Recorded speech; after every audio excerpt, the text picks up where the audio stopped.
हाय guys, आज हम my disciples are female demon के एपिसोड नंबर 7 को स्टार्ट करने वाले हैं। उससे पहले जिसने भी मेरे चैनल को सब्सक्राइब नहीं किया है वो पहले मेरे चैनल को सब्सक्राइब कर दीजिए, फिर आगे।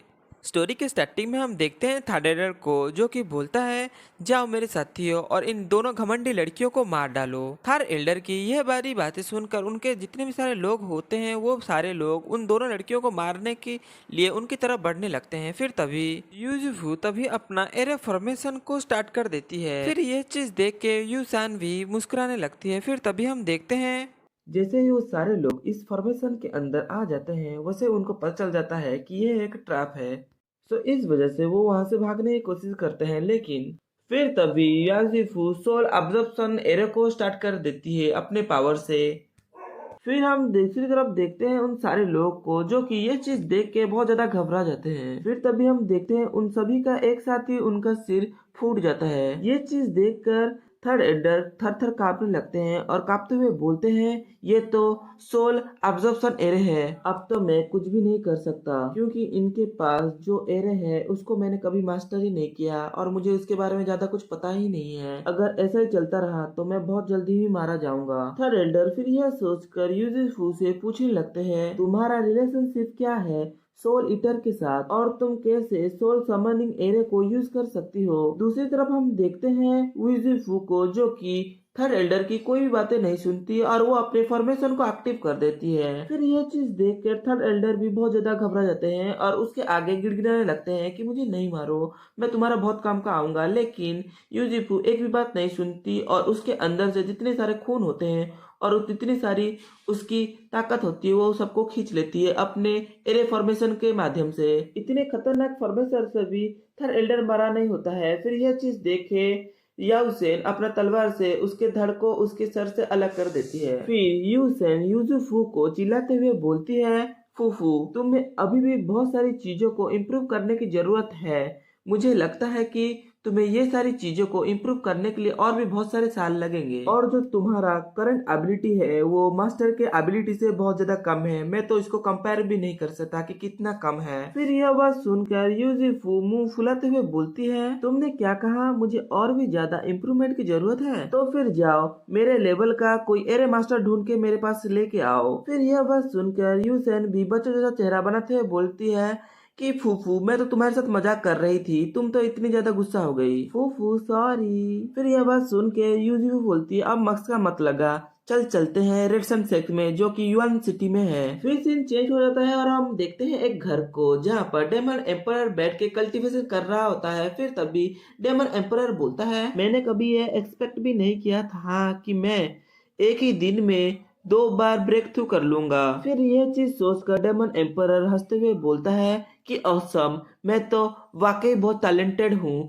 मुझे लगता है कि मैं अपने फेथ को चेंज कर सकता हूँ। अगर मैं इसी तरह ही ब्रेक थ्रू करता रहा तो मैं नेक्स्ट रियल में भी ब्रेक थ्रू कर लूंगा एक ही महीने में। फिर तभी बाहर बहुत शोर शराबा होने लगता है। फिर ये चीज देख कर डेमन एम्परर ध्यान से सुनता है तो कोई बोलता है ये क्या चीज है, मैंने इसको अपनी जिंदगी में कभी नहीं देखा। और एक बंदा बोलता है कि मैंने कभी एक्सपेक्ट भी नहीं किया था कि इतनी छोटी सिटी में कि ऐसा कोई चीज यहाँ पर आ सकता है। फिर यह सारी बातें सुनकर डेमन एम्पर बाहर आते हुए सेफ से पूछता है क्या चल रहा है बाहर और यहाँ पर इतना ज्यादा शोर शराबा क्यों कर रहे हैं लोग। फिर यह बात सुनकर सेफ भी बोलता है मास्टर सुनिए, यहाँ पर एक बोट आया हुआ है जो कि माउंटेन के जैसा बड़ा है और वो हवा में उड़ रहा है। फिर यह बात सुनकर डेमन एम्पर सोचते हुए बोलता है एक बोट जो कि माउंटेन जैसा बड़ा है और वो हवा में उड़ रहा है। फिर तभी सेब बोलता है चलिए मास्टर चलते हैं यूफन सिटी पे, मैंने सुना है कि वो बोट वहीं पर उतरने वाला है। फिर यह चीज सोचकर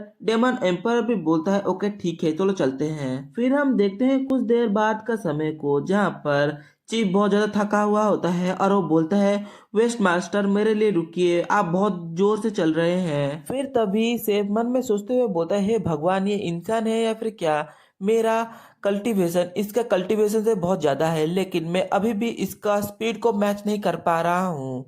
और मैंने जब उसको सुबह देखा था यह लड़का क्रिक गैदरिंग रियल्म के फर्स्ट स्टेज में था, लेकिन यह अभी नेक्स्ट स्टेज में ब्रेक थ्रू कर चुका है और वो भी हाफ ए डे में। फिर हम देखते हैं दूसरी तरफ डेमन एम्परर को, जो कि उस शिप को देखते हुए बोलता है, ऐसी शिप तो सिर्फ मेरी 12th डिसाइपल्स ही बनाती हैं, लाई यूसेन। फिर तभी चीफ बोलता है, यह फ्लाइंग बोट तो सीधा रेड सन सेक्ट की तरफ ही जा रही है, क्या यह बोट रेड सन सेक्ट से बिलोंग करती है? फिर यह बात सुनकर डेमन एम्परर बोलता है, यह बात तो सिर्फ रेड सन सेक्ट में जाकर ही पता चलेगा, तो फिर चलते हैं रेड सन सेक्ट में। फिर हम दूसरी तरफ देखते हैं उस फ्लाइंग बोट को, जो कि रेड सन सेक्ट के ऊपर आके खड़ी हो जाती है और उस फ्लाइंग बोट में से लाई उसेन बाहर निकलते हुए बोलती है, सो वन हु अपने तशरीफ को लेकर बाहर निकल, अंदर बैठ के क्या कर रहा है? फिर हम देखते हैं नीचे की तरफ, जहाँ पर बहुत सारे लोग खड़े हुए होते हैं और वहाँ पर बातें करते हुए बोलते हैं, यह लड़की शायद पागल हो चुकी है और यह इंसल्ट कर रही है रेड सन सेट के लीडर को,